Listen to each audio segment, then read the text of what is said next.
Let's go. It's patch day, and with a new patch comes a lot of data mines, and this time, wow, the data mines were strong.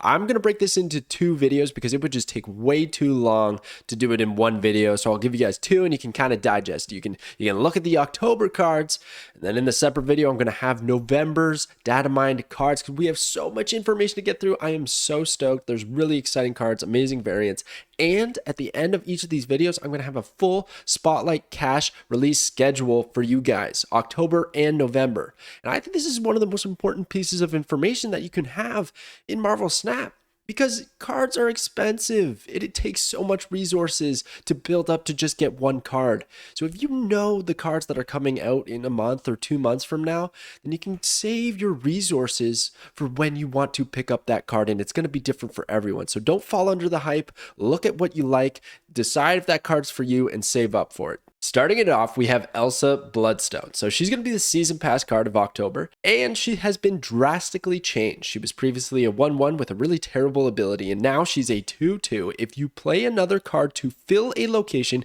give it +3 power. I'm already going to call it right now. I think this is an absolute sleeper. I think people are not realizing the amount of power that you can output for the cost that you were spending. 2/2, not even that bad, right? You get this, like if you get one trigger of this, that's a 2/5. That's unreal. And is it that hard to fill a location? Not really. Especially with, I think, the best card, Kitty Pryde. How many times have you had like Angela and maybe some other junk there, and you just keep slamming Kitty Pryde on like turns 4, 5, and 6 just to get a couple of power, pull it back, you're stacking that Angela. Well, now Elsa's just chilling in the corner, and she's going to give Kitty Pryde +3 every time she's doing that, bouncing back to the hand. Yeah, you got to watch out for Killmonger, but maybe we do a little setup with armor. Like, there is potential there, unbelievable potential. And then not even talking about like Brood, right? Yeah, Brood. You could do it and you only trigger it once. But that's +3 power on a 3 cost that's already giving you 6, that's 9 power. That's insane. That's so good. And then you could follow that up with a Surfer strategy possibly. Or even better, Ultron. You know, every time you play Ultron, you're probably filling 2 locations. That's going to be pretty sick. You're going to give those drone bots +3 power. They're already giving you 3 to 4 power at any given location. You stack it with Patriot or something like that. Like the power is really, really good. Another one I could have put here is Doom, just for spreading out cards. Squirrel Girl for spreading out cards. Another one I was thinking about was Destroy. You ever do that where you play like Bucky Barnes, Nova, blah, blah, blah, whatever else, and then you throw down Carnage? Fills the location for like half a second, you eat it all up, and then all of a sudden you got 1 card remaining, but that card would still get the buff from Bloodstone, get that +3, and then maybe you do it again elsewhere. Not too bad. You can literally even gobble up ELSA Bloodstone, because as long as the card flips and it's there and the location is full, we know this from the raft and locations like this, should give it +3 power, should be fine. It's a trigger. It's not an ongoing effect. It's not a non-reveal. It can't be countered by Cosmo, Enchantress, these sorts of things. It's there, doing its job, can't even get destroyed by Killmonger. So like, I see a lot of upside with this card, and just being a 2/2 isn't too bad. You could play like Sarah on turn 5 and flood the board with a whole bunch of cards and Hitmonkey or something like that. Fill those locations up, and Elsa's your first card that you played, and she's 1/2, giving +3 to like, I don't know, 2 or 3 other cards. Like, I don't know. This seems really good to me. I'm pretty excited about it. Some awesome variants up above. But that is your Season Pass card. Let's see what else October has for us. Next up is Manthing, aka Ted. Ted is now a 4/5. Used to be 4/6 in the data mines, and now it's got an ongoing ability of 1, 2, and 3 cost cards here have -2 power. Well, it's kind of interesting, but I'm giving it 2 stars. It doesn't feel all that strong to me just yet. The stat line is underwhelming, and then the ability is reciprocal. So if you end up with 1, 2, or 3 cost cards on your side of the field, then they're going to get hit by this effect as well. Now, of course, you're probably looking to stack this with Luke Cage up there so that you don't have to worry about that. You could play your Luke Cage into the Manthing location and you're fine. It's almost like if Manthing like turned a location into sewer system. I think that's the one that gives -2 to all the cards there. It's basically what Manthing is doing, which is interesting, but it can't get shut down by Enchantress. Rogue wouldn't really do anything. Echo, I guess, could disable this. But there's just, I don't know. Would it be worth it? I think the opponent just plays around it. Right? You just end up playing your bigger stuff at the Manthing location and not worrying about it. maybe what you do is you play a Zabu early on, right, to discount Man-Thing, and then you slam it down on a later turn so your opponent doesn't have time to react. That could be decent, but I still feel like it's just a little bit clunky, a little bit niche, doesn't really do exactly what we need it to do. Green Goblin's a pretty sick little combo because you throw the Goblin over there, it's already disruptive for your opponent, but then Man-Thing being at that location gives it -5. That's excellent. That's really good stats. And when you start to add up the stats that Man-Thing is actually applying in a negative sense, if you add it as a positive to Man-Thing's total, it starts to look pretty good if it's hitting a few cards on your opponent's side of the board. But if it's hitting yours, it's not so great. Look at this variant, though. This variant is so good. I have to shout this one out. I love it. Reminds me of Gul'dan from Hearthstone, or Gul'dan, however you want to pronounce it, right? There's a few different pronunciations, but so good. And this one's so good. Oh, man, the variants are so good. And then this comic book style. Oh, gosh, they're all so good. I'm really loving Ted's variants here, but I just don't know if I love the effect. I feel like it's one of those cards I'm going to get just because I really want to play with it, but I just don't think it's going to be terribly strong. I do see some combos. Looks pretty fun, little spicy. Maybe you go some ongoing route where you like buff it up with Spectrum, or maybe even like an Onslaught to really hammer down on your opponent. Who knows? Maybe even Arnim Zola. Who knows, to get the card over there a couple of times. You just have to make sure that your opponent's got stuff. You could, or maybe Debris. Maybe you use it with Debris. Rocks are 1 cost and they got 0 power, and then you give them -2. That'd be nasty. Debris. Okay, maybe I'm starting to like it. Maybe this, you know what? This is actually up my alley because now that I think about it, I love slap decks where you just give a bunch of junk, you play Stegron, you play Debris, you play Green Goblin, Hobgoblin, whatever, and then Man-Thing could be a nice little finisher to give them negative power. So I'm warming up to Ted a little bit here, but I'm still not entirely sold. But let's get to the next one. Okay, now we have the Black Knight. A 1/2, after you discard a card, add the Ebony Blade to your hand with that card's power once per game. All right, so I want to just say this right off the hop. I'm giving this 2 stars, and in my opinion, I think I'm being merciful. I was very close to giving it 1 star. I am not amused by this effect because what this reminds me of, and by the way, the blade, I'll show it in a second here, but it's a token. It has no ability, okay? So it just gets the power from whenever you discard a card. But what I don't like is that I'm literally looking at Ghost Rider, and I'm like, you're doing what I want anyways, but less steps. Because here's the steps that have to happen, and the reason I'm down on Black Knight. You got to play Black Knight. This isn't just going to happen in your hand. If it does, my mind has completely changed. But as far as I understand, this is a trigger that needs to be on the field. So Black Knight needs to be on the field, not destroyed by Killmonger or anything like that. It needs to be alive on the field. Then you have to find a way to discard a card that has good enough value to warrant the 4 cost, which is the Blade. Because as you can see here, the Blade is a 4/0 naturally, okay? So not so great either, but yeah, okay, you get the Blade. Let's say in a dream world we played Lady Sif, right? So we got Black Knight out, we played Lady Sif, it discards Infinite. By the way, this is 3 cards that I've needed to have in my hand, but so same with Ghost Rider, so it's fine. Okay, and then I play the Blade. Well, I've now spent 7-8 energy to get about 26 power, right?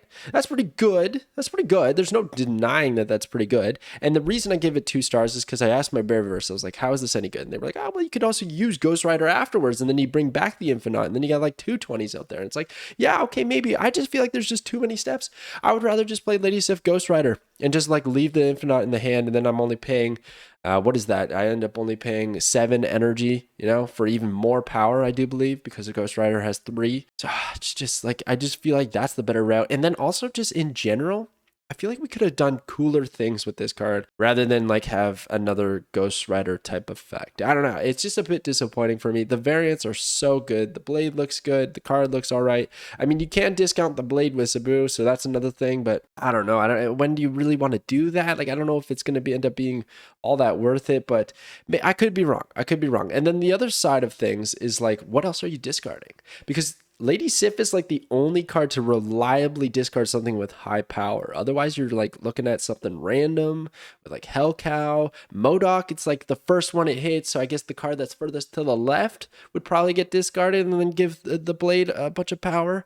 But even then, that's just like too RNG heavy for me. And then if you don't like the Blade, then what did you even do? You played a 1/2? just like, I don't know. I just don't love it. So I'm giving it 2 stars. I could have gave it 1. Guys, in the comments below, be nice to me. Let me know how you see this card working because I'm curious. I want to know. I want to love it because I love the variants. It looks so fresh and like thematically I was hyped for this card, but like now that I see it, I'm just not stoked, not too fired up. Okay, but here is a card that I am really excited for. I'm only giving it 3 stars, but that's only like a consistency thing. In terms of fun, this is like 5 stars plus. Like I cannot wait for Nico Minoru. A 1/2 on reveal. After you play your next card, cast a spell. The spell changes each turn. I'm really curious at how this is going to work, and I'm going to show you the list of spells in just a hot second here. But what I'm not too sure about is how do I know what the spell is? Like, do I get a card? Is it going to take a spot in my hand and like it's not playable, but it lets me know what the spell is going to be? Or maybe is it like Howard, where you tap her and you see what the spell is going to be? Maybe there's going to be a visual on the board. Like, I'm sure it's not going to disrupt your gameplay too much. There's going to be some like indicator on the board of what that spell is, or it's random. That would be crazy. That would make this a lot worse. I imagine that you get to know what it's going to be, so when you decide to play that card, it's going to line up with that spell strategy. So really quickly, we're going to stop looking at the variants up here. I know they look so good. It's tough to stop, but we got to do it for a hot second because right behind, I said right behind, there we go. We got the spells. Okay, so they're all on reveals. So sorry about that, but look at them right here. So we got on reveal, after you play your next card, it becomes a demon. That is a 1 cost 6 power card. That's pretty good, especially if you end up choosing to play the hood, because the on reveal would trigger, you would get a demon to your hand, the hood would turn into the demon, and that's just great. So there's some synergy there. Another one for the hood is after you play your next card, destroy it and draw 2 cards. Draw, everybody. That's unreal. If I know what I get to destroy, that's just fantastic. I throw away my cheapest thing. I get 2 cards for my deck. Unreal. Love it. So good. After you play your next card, move it 1 location to the right. We can finally move things to the right. This might be one of the weaker, but if there's Sanctum Sanctorum out there or something like that, that's pretty good, right? You move the card over there. But otherwise, you're probably not running a move deck with Nico, but who knows? Who knows? After you play your next card here, or not here, after you play your next card, give it +2 power. Great. Just give it little power. That's essentially a 1/4 from Nico. Fantastic. After you play your next card here, replace that card's location. That's pretty neat. So basically, you got whatever effect you have on that card, and then you also have the Scarlet Witch location where you roll a new location. That's pretty cool. After you play your next card here, add a copy of it to your hand. That's great. Probably want copies of cards that you brought to the table that you have in your deck. And then lastly, after you play your next card, double this card's power. So if she somehow got buffed, like Wakandan Embassy, +2 power to your hand, you played her, something like that. She's a 1/4. She gets doubled. She becomes a 1/8. Or just default becomes a 1/4, and that's great too. So these are all really good. So why do I give it 3 stars? Well, you just don't have a lot of consistency on what you're actually going to get. Like I was using the hood as an example. Hood works with the first 2 really well, but the others maybe not so much. And because there's 7 of them and there's only 6 turns in Marvel Snap, maybe 7 turns, like you're not going to see all these options. It's not like 1, 2, 3, and it's going to rotate through. There's some you're just never going to see, and that's going to feel bad sometimes. It reminds me a lot of Snowguard. One of Snowguard's problems, or was, I know she was recently changed, let's go. But before it was like, well, I really wish I had the hawk right now, but it's a bear. And then the next turn, it's like, oh, I really wish I had the bear, but it's a hawk. And that kind of issue, I feel like that will come up for Nico. So the inconsistency is a bit rough, but all the spells are great. They could work with some awesome cards here. We got Wasp. So, right, nice and easy. You can just throw Wasp out there whenever you really want to take advantage of a certain spell. Electro for that destroy or become a demon. His on reveal triggers gives you the bonus energy and then gets destroyed. I feel like that's pretty decent. And then Absorbing Man could keep the spells going. So he could take on a spell would cast from him being played, and then he would adapt the Nico ability of rotating through spells again, and then you can play your next card and get another spell. That seems pretty good to me too. So anyways, really fun card. I'm definitely 100% picking this one up. No hesitation. Cannot wait. Such good variants and looks fantastic. Looks really fun. But we got one more to cover. Last and certainly not least, we have Werewolf by Night. A 3/3 after you play an on reveal card at another location. move there and gain +2 power. So this seems pretty darn good. I don't know. Like, the condition of just needing to play on reveals is insane. Over 50% of cards in Marvel Snap have an on reveal. So you can find just a whole lot of reasons and ways to play this. Honestly, I'm not even thinking about a move shell in particular with Werewolf by Night. I feel like just getting it to a 3/7 is a win. You have to play 2 on reveals. That's easy. You just got to play them at locations that are not the Werewolf by Night's location, so that might be a bit tricky. And the other thing you got to watch out for, he is going to jump over there and might take a spot up, and you don't want to get location locked. So that might be an issue as well. But otherwise, I think this is just pure profit. Straight up 3/5, you're good to go. You get 1 trigger of this, you're fine. And that's just so easy to do. You could stack this a whole bunch of times in a single turn if you play like 1 card here. Like, let's say you have an on reveal on the right and Werewolf's on the left.